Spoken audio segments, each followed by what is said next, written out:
Welcome to the Play with Confidence podcast, brought to you by Zena Sport. Zena Sport, the most advanced female impact protection designed by women for women. We know the dedication, sacrifice and discipline required for female athletes to play and perform at the highest level. And this podcast is aimed at giving you a front row seat and an inside look at the many perspectives of women's sport, from the athletes themselves to champions across many domains. This podcast is a must for anybody who shares our one common passion: championing women's sports at all levels. So sit back and enjoy as Play with Confidence takes you on a journey through the sharpest minds with one objective: to understand what makes these champions tick. On today's podcast, we are joined by Ebony Antonio from the AFLW Fremantle Dockers. With the ability to play at an elite level in almost any area of the ground, Ebony Antonio is the absolute coach's dream. Fremantle's equal most experienced player, featured in every game in 2021. She's a key forward defender, can use her explosiveness and running ability up and down the wing as well. She's got a list of achievements starting with the Fremantle Best and Fairest in 2018, also All-Australian in 2018, played 38 games, including 15 goals in her career so far. She won't like me mentioning that she was one of the first players to be suspended in the AFLW as well for a heavy hit, which just goes to show how hard she plays the game and her willingness to put her body on the line. Ebony is married to former captain of the Fremantle Dockers and current player Cara Antonio. Together they make an amazing team. Ebony is a Zena Sport ambassador and holds a very special place in the Zena family. We like to refer to her as our number one, as she was the first female athlete to reach out to us and really believe in us and our product. She too has a personal journey with breast injury and has an important message for females out there who might not necessarily feel comfortable or confident speaking up about breast injury. Thanks for joining us, Ebony. No worries, guys. Thanks for having me. Ebony, tell us a little bit about growing up. Were you a sporty kid? What's your story? Definitely was a sporty kid. I had twin younger brothers and an older sister, so I was lucky to be the middle child. And for most people in my situation, we all know that we're the luckiest ones. We get away with murder. So, yeah, my childhood memory is definitely playing footy with my brothers on the front yard and having kick-to-kick with Dad.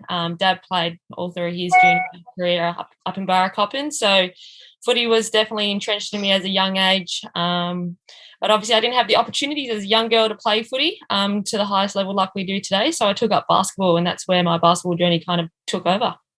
So where did you grow up? So my mum was pregnant with me and decided that it was probably best to move down from West Australia Barracoppin, which is kind of in the wheat belt of WA, about 3.5 hour drive from Perth. So I actually grew up in Perth. I was lucky enough, but my whole childhood, every second weekend we were back there because all my family was still up there and my nana and pop. So we spent a lot of time back up in Merredin. Perfect. So you just mentioned before that you had a lot of opportunity playing football with your brothers. Did you have an opportunity at all as a kid to play football in a team environment, or was it just purely with family? No, it was a bit of an interesting story. So my brothers played Auskick and my dad was co-coach. Mm-hmm. So every now and then I was pretty eager. I used to train with them all the time, and my dad, I guess, got the courage to ask the opposition coach on a number of times if I could play, like seeing us as a girl, that the coach would just say, yeah, no worries, put her in. So there was a few occasions where I played with my brothers in the Auskick teams, and by halftime my dad used to tell me, the coach used to come over and be like, all right, time for her to get her off, she's up. So I think it was after that my dad thought, all right, next year I'm going to put her in. So I think I played under 10s, under 11s and under 12s, and after under 12s there was no more pathway going forward. So I think from that stage, I don't know, can't really remember how my dad had the conversation with me, but it was pretty much football's no go. What else do you kind of want to play? And it seems quite biased, but back then my thought was I'm not playing netball. It's more of a girls' sport, although we don't think like that anymore. But so I took up basketball, which was a bit more contact sport, which then, you know, I've had an awesome basketball career, and definitely, you know, everything happens for a reason, and basketball then brought me back to football. So So I did have the opportunities when I was young, but just not all the way through like we do now. So did your dad hide you in the forward pocket and like you kick bags of goals? Is that what was happening? Yeah, absolutely. I think he would hide me in the pocket, thinking, we'll just put her in there, and then we end up winning by halftime, and the coach will get her off. Did you take the news well when he told you that you could no longer keep playing? I think I was more or less probably confused and didn't understand why. And it was probably hard for my dad to explain as well to his daughter that there was no opportunities for her to continue, and he probably thought, she definitely has potential, and it was probably sad for him to announce that to me. But at the same time, as a little person, you're so oblivious to everything, you kind of just move on real quickly. Yeah, and you moved on to basketball. You have a basketball journey, but then what made you choose? What brought you back to footy once you sort of got to that age? And what age brought you back to footy? Oh, God, we're going back a few years now. Almost 30 in a couple of weeks. So I think it was maybe like 6-7 years ago, maybe 8 years ago. I was actually living in Bendigo in Melbourne for a couple of years, and I was playing basketball over there. What level? What were you playing? I was playing C-ball for the Bendigo Braves, and then after that season, I was lucky enough to get invited to play with the WBL team Bendigo Spirit. So kind of did 1 year and then stayed another year, and eventually after the second year, there was a few personal issues, and I thought best thing for me is to go home and be around family and friends, and kind of just everything kind of happened for a reason. When I moved back, I had one of my old basketball mates constantly inboxing me about playing footy, and I had no idea about the women's competition. I heard a little bit about the Melbourne and Western Bulldogs games I used to host. Yes. And I was really oblivious to it. There wasn't much media around it, so I was always entrenched in the basketball world, so I didn't really read into it, a lot of that stuff. And when I came back, I was like, oh, this coach, this old friend of mine, she's annoying the hell out of me. I'm just going to go down the footy and give it a crack. And anyway, at that moment, I just fell back in love with it. And it was like just a moment of blessing that I had given so much as a basketball player that I knew I was like, it was almost like I was back home. I just felt that love for the footy again. And I was so happy to hear that, there was not a pathway in the AFLW world at that time, but there was actually a league I could play in. Yeah, that's great. If you had to choose between basketball and footy, which would it be? Footy. It's fair to say anyone that knows both of my careers that I'm probably way better at footy than I was at basketball. How would you describe yourself as a player? Pretty fierce. Pretty white line fever. I like to have a little smash talk on the footy field.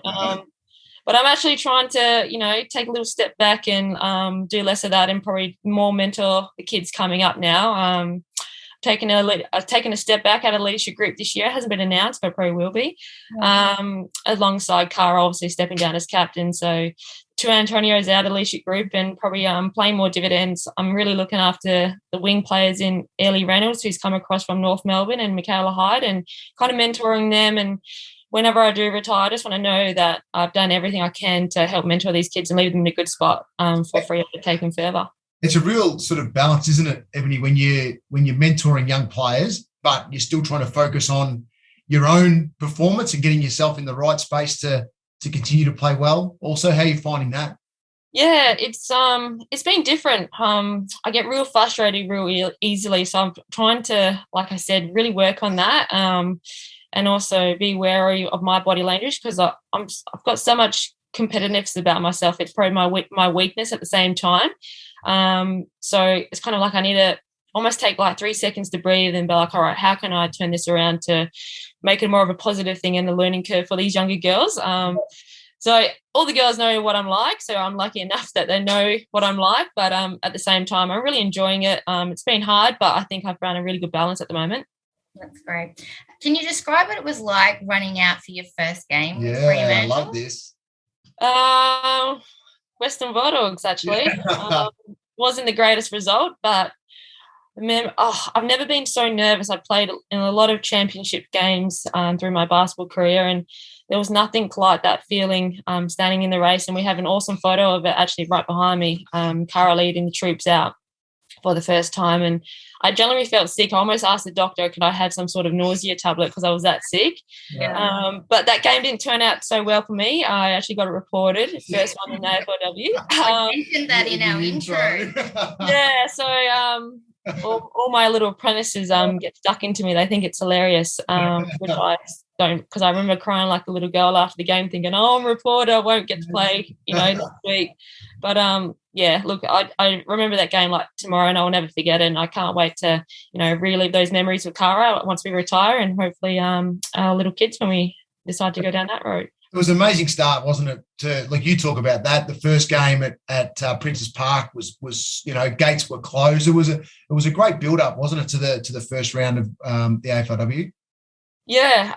Well, we were in Melbourne. We had just arrived, and we all had dinner. And I just remember like 20 of us girls packed in this one small room, waiting for that bounce down, and everyone was in there. It was just like it was just silence, because it was just like, this is finally here. This is finally happening. And I just remember, that I'll never forget that photo of the girls lining up of Icon Park and the lights are shining on them. And that first bounce, the girls went in hard, and also almost like a sense of like reality, like, oh my God, this is happening. We're playing tomorrow. How unreal is this? Again, I'll never forget that whole weekend. It was unreal. Yeah, well, it was history, really. Yeah, but your year individually was brilliant as well, with what you were able to achieve yourself throughout that year. Yeah, it was hard. Obviously, we only had the one win towards the back end of the season. So trying to consistently pull yourself up as an individual to do your best can be draining at the same time, because you got so many girls around you probably doubting themselves because we weren't winning and things probably weren't going to as planned. And we had a lot of hype around the media in terms of Freo being one of the better teams, because we had a lot of girls that didn't leave. But in hindsight, we actually had a lot of girls leave WA to other teams. They got poached to try even out the competition, which that didn't happen. We would have definitely been a different side. But in saying that, all those girls that left are having awesome careers themselves, and really finding their feet at their new homes wherever they may be. But our team where it is today, and the core group that have stayed, we've showed so much loyalty, and I think that's doing justice to our core group now, and where we've been able to lead the girls. Yeah, that's great. Brad and I know how important it is to set yourself up outside of football with a career and other interests, because football and sport, it doesn't last forever. So what do you do outside of football? Sound like my mum. Do something. Well, I know what you do, but for those of the listeners that don't know what you do, what do you do? Well, I'm an electrician. Yes. I've been out of my time for a year and a bit now, which is fantastic. So 5 years ongoing. I was lucky enough to, when the Fremantle first poached me, they were asking what other avenues I wanted besides just playing for the Freo Dockers. And at that stage, I had mum riding my back. I must have been 24, 25 with nothing behind me. Didn't go to uni, nothing like that. I was just focusing on basketball and everything like that. Yep. So I was like, yeah. Program approached me and pretty much said, pick what job you wanted. And there was a few apprenticeships on the list. And I thought electrician was probably the cleanest one, rather than doing a plumbing trade like my brothers. I was just kind of lucky that, again, Freo picked me up and gave me the opportunity to start a career pathway. And I didn't know at the time I wanted to do it, but when I started, I absolutely loved it, and I'm still enjoying it today. It's a hard slog at times, working your 40 hours a week, might be trenching, digging holes with the apprentices, and then rocking up the training. It's definitely hard, but at the end of the day, I don't take it for granted. I absolutely love it, and we're just building a pathway for the girls. So hopefully 10 years' time, there's girls playing full-time, and that's what I want to help get them to that point. And that was going to be my next question. How do you physically and mentally just fit it all in? Yeah. Because I know you've just come off night shift or going off night shift. Yeah. So, I mean, training in itself and pre-season is like taxing, physically and mentally. How do you do that and also hold down a full-time job of being an electrician? Oh, I don't know. I think at times Cara and I, we just laugh. It's just go, go, go constantly. I think a big part of it has been having to be organised. Like we pack our bags the night before for our big day. Some days we don't even come home between, work and footy. We go straight there. We both try to, have at least that 30 minutes so we can come home to have that third space where we can really just leave work behind and get ready for our next job. And I think being able to balance that so well for my career has probably held me in good stead to where I am today. We definitely do get burnt out, and there's been a few occasions where I think in the 2018 season I was so burnt out. I was like, I don't know how I could ever play a full 22 round. There's just no way you could do it as a full-time worker as well as a full-time athlete, which concerns me going forward. When do they make that call in terms of going full-time to giving up work? Because I just don't know if my body could handle going, 15 to 20 rounds as well as working. It just gets mentally tiring by the end of it. But I think if you're organised and can be well planned, I think, anyone can do what we're doing. And you obviously have a very understanding workplace, given, the amount of time that you would have to put into your football career and travelling and playing. Yeah, I'm just lucky that my company is one of the major sponsors. So I have a really good relationship with my general manager and my supervisor and my project manager. So I'm lucky in that aspect. So as soon as I know the fixtures, I have a conversation with them, what it looks like. I messaged my manager today saying we're going into a hub. I kind of had wind that we may have been doing that, so I had that open conversation prior. But there's girls but aren't in my position where it's a little bit harder for them to, leave work earlier to get the training or go into hub scenario. It's really hard, and I guess a lot of anxiety around those conversations with girls to have with their employers. But I'm just lucky that I'm in a position where I don't have to feel that stress and anxiety. So the fixture's been released, but I suppose you've got to put all that into play now. The excitement of the 2021 season coming up, 2022 season coming up, sorry. But then you've got the aspect of, dealing with so much to try and work scenarios out before it even starts. And that could change in the next couple of months as well. Well, no, that's the hardest thing. It's so exciting the fixture's out, and we've been waiting for it. I think we've been, we're only 5 weeks away before bounce down. But, we can have those conversations with my employer, which I did today, but at the same time you have to have the conversation. Those things could change as well. Who's to say if we go on that 3-week hub that we're over there and something happens and then we have to come back on quarantine, like that, pushes out 2 weeks to 4 weeks. Like, it's a bit of a burden on girls when they've said to an employer it's only going to be 2 weeks, we don't have to quarantine. It's another conversation that you have to have again. So it's stressful. It's not like the men where we can just go on a hub and everything's sweet. Unfortunately, it's not like that. And, I said to Bob Murphy the other day, in an AFL men's play would be the easiest job in the world. What response did you get to that, Ebony? That's a brave comment. Well, I said I don't think half the boys could do what I do. I'd love for one of them to come to my work a day, will work with me, and then come to training at night, see how they fare for a week, Look, I understand it, because when I first started, guys were still working full-time, and I had a couple of mates that were, either landscaping or they were into their own job. Yeah. And seeing them come to training at 4:45, they were already buggered before we had even started. So, I understand exactly what you're saying. Although I never lived it, I understand what you're saying. Bit cheeky, but I think it's fair.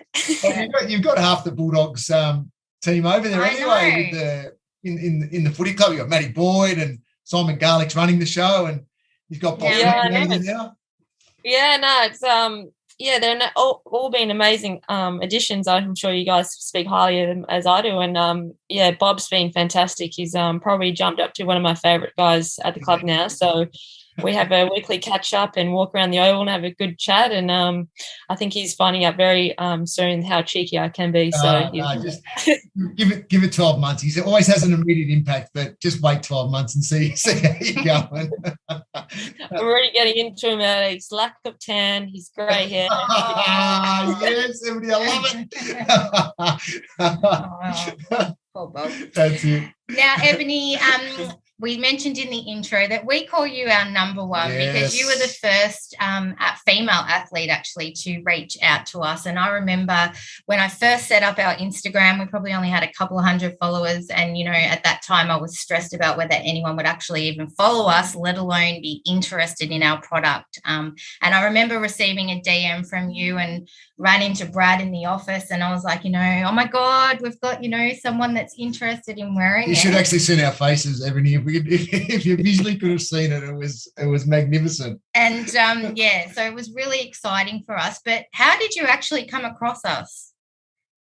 I think it just came up in one of how you're just sliding through Instagram and it comes up as a promo. They say, if you Google something or you like researching something on your phone, yeah, pops up. And I think at the time I was obviously researching breast cancer and stuff like that and protection wear, and then next couple of days scrolling through Instagram and this Zena product popped up and I clicked onto it and had a look and I was like, oh yeah. So I thought, just slide into the DMs and here we are. There you go. We're glad you did. You mentioned there that you were Googling a little bit about breast cancer, etc. So going back, I think it was that you had discovered a couple of lumps in your breast at the time, and which caused you obviously, a lot of concern. So can you tell us a little bit about that journey? Yeah, it's an interesting one. I was always breast aware. We always get educated about, checking our breasts every 6 months or wherever it may be. So I was always aware, but I guess I didn't take it as seriously until my nana had breast cancer herself and passed away that same year when I contacted you guys. And it wasn't until she passed away I probably took it a bit more seriously and kind of identified me at that time. I probably wasn't checking as frequently as I needed to be. And obviously did a check and found a few lumps, which took me down the road of anxiety straight away. Crying to car, I think, and I've got a couple of lumps. So like, what am I doing? Ended up calling the club doctor, which was fantastic. He set me up with ultrasounds, which was nice. Got to the ultrasound place, which they then found a few lumps, and then it was a case of like, the ultrasounders didn't know what it was kind of good, and then all of a sudden we had 3 doctors in this room, and it was just like a stress of anxiety. I was like, oh, things are going to turn for worse. Like, I've got 3 doctors in here, they're like umming and ahhing about it. And there was a few discussions, and then the next day I was sent for a mammogram, which is very unusual for someone like my age, because at this age our boobs are quite dense, so it's not really common for us to go have a mammogram. And then the next stage was to have a biopsy, which I had on both boobs, where they take a bit of sample from the lumps, and then you have a 3-day wait, kind of waiting for the results, which kind of turned that anxiety, stress levels into a week worth of wait, which obviously came back benign. A bit more research into it was practically essentially getting a corky in your boob, and breast tissue kind of clumping up. And after that was kind of like that, I thought, okay, well, how can I stop this from happening? And that's when I started searching protection garments, stuff like that. And that's where I popped on to you guys. And for the next 12 months, I had 6 months checkups, and obviously got all the clear, and nothing was growing or anything like that. So I was quite lucky in that aspect. I can imagine that would be quite stressful for you. So what has wearing the Zena vest meant, for you? Do you wear it training or just game day, both?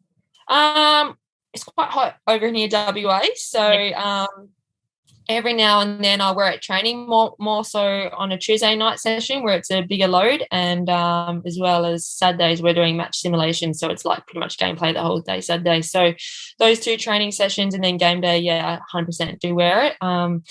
And wearing the garment, not only it is obviously proven to give us protection, but I just feel so much more safer, I suppose, wearing it, knowing that I've got protection there. If I do cop a knock, I've got, less chance of developing a lump or anything like that down the road. And I've had a few girls contact me over my time wearing it, which a few of the girls have now contacted you, and we've got a few girls wearing the garment as well. So, more girls wearing the garment, there's more conversations held in the change rooms about it, and why we wear it, and what it's all about, which is probably the best thing that I've been able to give to you guys is have those conversations with these girls that can then contact you and, wear this garment, which, there's so much of girls wearing it through the AFLW now, which is awesome to see. Yeah, it is. And I suppose even from yourself, Ebony, and you may or may not be aware, but it even goes deeper than just the girls in the change rooms talking. It's the whole club, because I get reached by, and yes, we've got some old mates that are there that are really interested in what the vest is doing and how they can actually, help, spread the word even more beyond the change room. So I suppose that's been another positive of you being an unbelievable ambassador for us in terms of what you've done and the way you've spread the word, and the importance of wearing it goes further than just your teammates as well. Yeah. Have you absolutely. found that the conversation is sort of more acceptable now, or, that girls are more willing to sort of discuss these type of injuries, or is it still very much hush hush? I think we're getting there. I think for the older girls like myself, it's probably a lot more comfortable. For the younger ones, a bit naive, a bit shy. It's probably hard for them to have those conversations. Like, you know, a lot of them now getting drafted straight up out of high school, and I definitely know out of high school I was probably as immature as they can, and definitely didn't want to speak about stuff like that. So, and also it's very daunting coming into a club where you got older girls. I'm sure you know that. Jono, you know, your first time walking in, you got older boys above you and you kind of like on your tippy toes a little bit. So I definitely still think it's conversation that needs to be, you know, more normalised. And if we can make that happen, however that may be, I can do my part as much as I can. But I think, you know, if there's some sort of education piece that the AFL can put together through our education block in the first 2 weeks of pre-season, I think that can be very beneficial as well. Yeah, that's a great definitely. idea. Back to a bit of footy talk. Ebony, how's the pre-season going? It's been good. It's really good. The group, and including myself, all ran pretty much PBs in our 2K time trial, which our Freo mentality the last couple of years, we definitely hold ourselves accountable to our fitness. So again, for girls running PBs again this year, it's I guess it's frightening to see what we can do. I'm really excited. We've got an intra-club game coming up in the next couple of weeks, so it'll be interesting how that goes. And then I think we've got a little bit of a game against West Coast on a Tuesday night coming up before the Christmas break. So I think we'll, you know, as much as it's good to, you know, train the house down against each other, I think it's also a really good test before round one to see where we're at against another team, I suppose. But yeah, all the new young girls are running around my ankles. Been getting a bit. My agility's starting to wear off a little bit, but still managing to, you know, on the GPS data, be one of the top ones. So as long as I got that, I think I'm going all right. Exactly. What are some of the team goals you're focusing on for 2022? Well, with the fixture released, I think, you know, we'll speak to the girls about it tonight, but I think there'll be a lot of excitement. I was speaking to Cara before, you know, we got Adelaide round one grand finalist team who obviously lost. They want to be coming out firing, and we want to come out firing as well. We've got 2 home games before we go over to Melbourne for a little hub, so it'll be really important for us to, I think that will be our first goal, to win those 2 first home games to really set us up into that hub. So I think that will be the, you know, the small-sided goal, but, you know, the big goal is obviously that trophy at the end. But, you know, as they all say, 1 week at a time. Yes, that's what we want to hear. Exactly, 1 week at a time. I suppose when you look at it, if you do go into that hub situation, that's where the younger ones will be looking. Although it's sort of yourselves have to change things with your work and all that sort of stuff. But the younger ones will be looking to you older girls and more experienced players to really keep them settled as well. Yeah, it'll be interesting. Hopefully, be interesting to see how they do the room scenarios. Normally they like to swap us around and everything like that, but I think it'd be, from my opinion, I think it'd be really important to probably pair the younger girls with the younger girls and keep them comfortable, I suppose, rather than having one of the younger ones room with someone like me. At the same time, it's probably a little bit uncomfortable for them. So as long as they're feeling comfortable and we're having fun, I think everything will run smoothly, and try to keep everything normalised, and we do have our free time and it's not go all the time. I think the group will do really well, and we're actually a real tight, close team when there's no, you know, group over here, group over there. We're really well gelled, and I think that's been a credit to Trent and the team actually drafting on culture over skill more so, and I think that's why we've been so successful as a team, because we're such a tight unit. Are you seeing the skills just getting better and better, Ebony, with the new draftees coming in? Yeah, it's scary, to be honest. They've got the pathway all the way up from little knee height to grasshoppers all the way through now. So yeah, it's incredible. The girls that we've drafted this year, their skills is pretty elite. We have one young girl. I've never seen anyone do so well at ground balls. I can't even bend down at the best of time, and she just picks up chocolate bar down there. But yeah, I'm just so excited to see the next 5 years with the girls with a pathway, where the competition's going to be in 5 years' time is going to be unreal, I think. Yeah, definitely. Yeah. Just before we let you go, I like to ask our guests, you know, what would they tell their younger self? Because I think there's like a lot of lessons that can come out of it for, you know, our younger listeners. So what advice would you give your younger self? I had a little Q&A the other night at my old high school, and I'll go on the same theme. I spoke about putting yourself in uncomfortable positions and not being in your box in your comfortable position. I feel like if you can be in your uncomfortable position and put yourself out there, make yourself think a little bit harder, work a little bit harder, speak to someone that you probably won't normally speak to, make those friendships and put yourself out there. I think it will go a long way with your journey, whatever it may be. And the other thing I spoke about was work ethic. It's something that can't be taught. It has to be within yourself. So if you really love something, you have to have that desire within yourself to really work hard.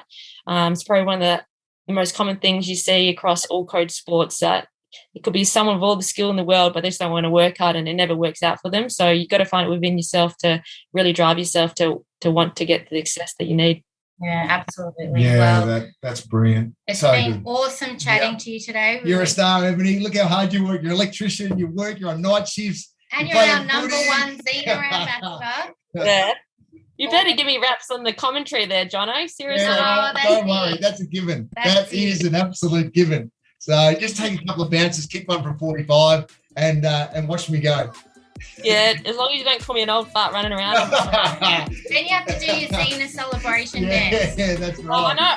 I did do it last year, and the bloody commentary team, the camera guys, didn't catch it. So I'm mad. We'll have to word them up. Definitely. That's Definitely. It. So thank you, and we wish you all the best for the season to come. No worries, guys. Thank you. I really appreciate it. We hope you have enjoyed this episode of Play with Confidence podcast. And don't forget, if you have a request for a specific guest that you would like to hear from, send us a quick message via Instagram, Facebook, or email us at info@zenasport.co. Don't forget to share our podcast with someone who might find it valuable. Till next time, play with confidence and conquer the field with Zena.